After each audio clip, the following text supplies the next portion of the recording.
Los Angeles में जो ISKCON temple थे, तो इस्कॉन टेम्पल के पास में थे ग्रिप पार्क। तो जनरली टेम्पल से ज़्यादा ग्रिप पार्क, जैसे जो मटेरियलिस्टिक जो लोग हैं वो पार्क में ही ज़्यादा जाना पसंद करते हैं ना। तो ग्रिप पार्क में बहुत सारी भीड़ होता था, और संडे के दिन ग्रिप पार्क में तो बहुत ही ज़्यादा भीड़ होता था। तो भक्त लोग उधर पे जो थे, जैसे मधुदेश प्रभु थे, विष्णुजन प्रभु थे, शिला प्रभुपाद जी का डिसाइपल थे, तो वो लोग पिचिंग का एक नया टेक्निक उन्होंने निकाला कि कैसे इस परम के जो भीड़ होता है उस भीड़ को कैसे हम लोग मंदिर की तरफ उन लोगों का झोंक, उन लोग कहते हैं मंदिर की तरफ उन लोगों का आग्रह कैसे बढ़ा है। तो इसके लिए एक नया टेक्निक उन्होंने निकाला। तो क्या करते थे, मधुदेश प्रभु जो था वो जो कठपुतली का जो नृत्य होता है ना, तो कठपुतली का जो नृत्य, वो नृत्य प्रदर्शन करते थे। तो वो प्रदर्शनी देखने के लिए बहुत सारे लोग उधर पे इकट्ठा हो जाते थे। तो जब प्रदर्शनी खत्म हो जाते थे तो बाकी जो भक्त लोग हैं वो चारों तरफ से फैल जाते थे, और उन सभी लोगों को समझा के प्रीचिंग करके वो लोग बस में भर भर के वो लोग टेम्पल ले आते थे। तो टेम्पल में आके भगवान का दर्शन करवाते थे और प्रसादम पिलाते थे। तो इस तरह से प्रीचिंग बहुत ही सक्सेसफुली बढ़ने लगा। तो उस दौरान क्या हुआ कि शिला प्रभुपाद जी ने एक बार लॉस एंजलिस टेम्पल में गया और उन्होंने दीक्षा सेरेमनी का आयोजन किया। तो तब भव्य समारोह उधर पे हुआ था। शिला प्रभुपाद जी प्रीचिंग के लिए उस समय बहुत ही पॉपुलर थे।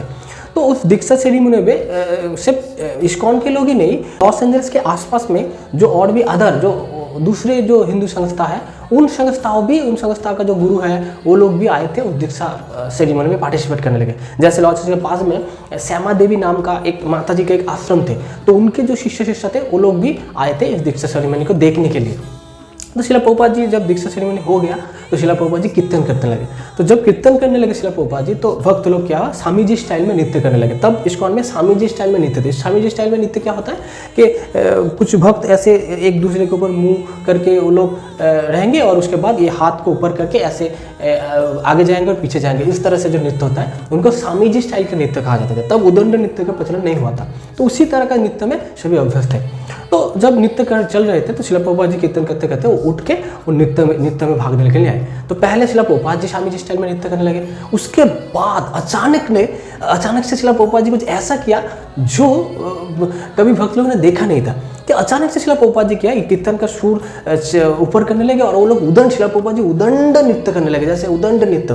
तो मधुदेश प्रभु व्यक्त कर रहे हैं कि उस तरह का नृत्य उन्होंने पहले नहीं देखा। कि शिला प्रभुपाद जी के, हालांकि शिला प्रभुपाद जी तब वृद्धावस्था थे, और शिला प्रभुपाद जी के जो शारीरिक कंडीशन थे, फिजिकल कंडीशन थे, वो स्वस्थ नहीं थे। लेकिन शिला प्रभुपाद जी जब नाच रहे थे, उदंड कीर्तन कर रहे थे, उदंड नृत्य कर रहे थे, तो लग रहा था कि त्रिभुवन कांप रहे हैं।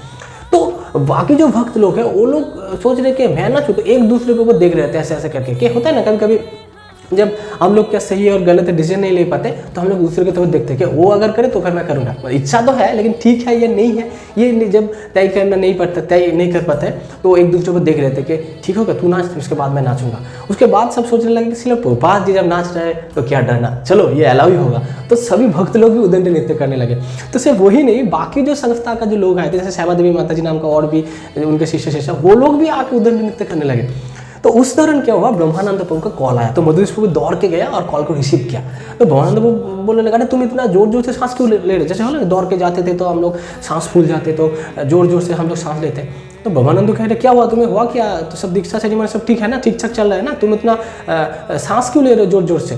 तो मधुदेश प्रभु ने बोला पता है शिला प्रभुपाद जी नाच रहे हैं। तो ब्रह्मानंद को बोला इसमें नहीं बात क्या है, तो नाच तो शिला प्रभुपाद जी तो नाचते हैं, तो कोई बात नहीं, इस्कॉन में तो हम लोग सभी नाचते हैं। तो नहीं उस तरह का नाच नहीं है, स्वामी जी स्टाइल का नाच नहीं है, शिला प्रभुपाद जी उदंड नृत्य कर रहे हैं।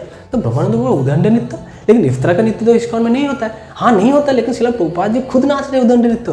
वो अच्छा कैसे नाचा जाता है, बोलो। तो बोले कि हाथ को ऊपर उठाओ और भाव में कृष्ण को बिठाओ और भाव विह्वल होकर नृत्य करने लगो, वही उदंड नृत्य है। बोला अच्छा ठीक है रखो, मैं बाकी सबको बताता हूँ। तब ब्रह्मानंद बाबू बोस्टन में फोन किया, बोस्टन से मॉन्ट्रियल, इस तरह से पूरी दुनिया में इस्कॉन में उदंड नृत्य का प्रचलन हो। उसके पहले उदंड नृत्य नहीं था। तो आज हम लोग भक्त लोग मंगल आरती में दर्शन आरती में जैसे उदंड नृत्य करते हैं, तो उसी दिन से उदंड नृत्य के इस्कॉन में प्रचलन हुआ। जगत गुरु शिला प्रभुपाद की जय। हरे कृष्णा।